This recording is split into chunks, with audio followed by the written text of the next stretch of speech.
के नेता, पार्टी के सारे कार्यकर्ता, सारे मतदाताओं को मैं बहुत बहुत धन्यवाद देना चाहूंगा।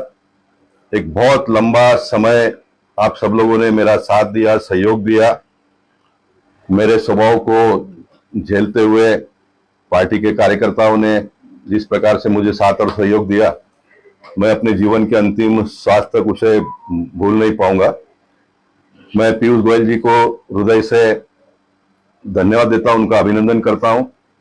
आने वाले दिनों में उत्तर मुंबई का वो प्रतिनिधित्व करने वाले हैं।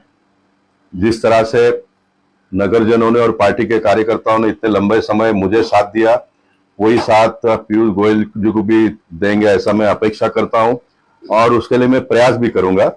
और हम उत्तर मुंबई से फिर एक बार, ये मतदाताओं के आधार पर मैं कह रहा हूं कि हम उत्तर मुंबई में फिर एक बार शानदार जीत करेंगे। और मोदी जी जिस प्रकार से देश को आगे बढ़ा रहे हैं, पूरे दुनिया में भारत देश का नाम गौरव हो रहा है, तो ऐसे समय पर उत्तर मुंबई का एक प्रतिनिधि पार्लियामेंट में काम करे, ये हम सबका मनोमन इच्छा है। और ये मुझे आज सवेरे ही पता चला, उसके बाद में मैं नेस्को में एक बड़े इवेंट का ओपनिंग मैंने आज किया। मुंबई भारतीय जनता पार्टी के अध्यक्ष आशीष शेलार जी ने मुझे फोन किया और मुझे कहा कि मुझे मिलना है, तो मैं सवेरे ही मुझे पता चला था और मैं उनको जाकर मिला। और आज शाम को मैं 6:30 बजे मलाड में एक इंद्रायणी 3 चौक का भूमि पूजन करके आया हूँ। कल सवेरे भी मैं लोगों का कामकाज यहाँ पर करने के लिए बैठूंगा। मैं मेंबर ऑफ पार्लियामेंट आने वाले दिनों में नहीं रहूंगा, लेकिन भारतीय जनता पार्टी का और लोगों का सेवक और कार्यकर्ता के रूप में मैं हमेशा काम करते रहूंगा। और मेरे पार्टी के कार्यकर्ताओं ने और मतदाताओं ने इस बात की कोई शंका और चिंता करने की आवश्यकता नहीं है।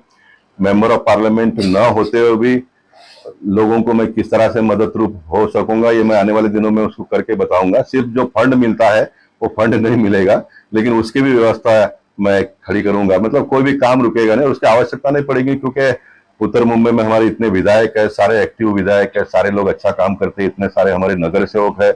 और काम की चिंता बिल्कुल कोई भी नगरजन करे नहीं, पहले जैसे ही काम होता रहेगा।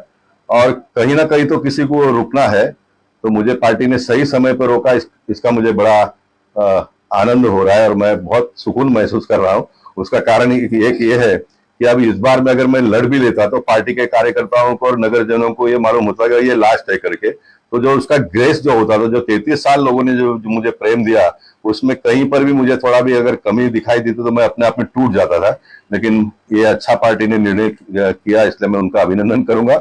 और मैं पहले जैसे ही नहीं तो पहले से अधिक रफ्तार से आने वाले दिनों में काम करूंगा, क्योंकि मैं एक तनाव से मुक्त हो रहा हूं इन दिनों में। क्योंकि जनता के कुछ इस प्रकार के मुद्दे होते थे, मसले होते थे, जो मैं बहुत खुलकर नहीं बताता था, और मेरे पार्टी के कुछ नेताओं को और कार्यकर्ताओं को बुरा भी लगता था, लेकिन मैं करता था हमेशा, क्योंकि मैं मानता हूं कि लोगों की समस्या और मेरी समस्या है। लोगों का समस्या का समाधान हम ढूंढ नहीं पाए तुरंत, तो उसमें कोई दिक्कत नहीं है, लेकिन लोगों को ये तो पता होना चाहिए कि मेरे जनप्रतिनिधि को मेरी जो समस्या है उसकी जानकारी है और उसके लिए वो प्रयास कर रहे हैं, तो लोग जिएंगे उसके आधार पर। इसलिए वही मैं करता रहूंगा। मैं आने वाले दिनों में बहुत सारे खुलकर कुछ बातों को कहने का प्रयास करूंगा, लेकिन ये 2 महीना जो है चुनाव का, वो बहुत शांत ढंग से हम चुनाव के मैदान में उतरेंगे।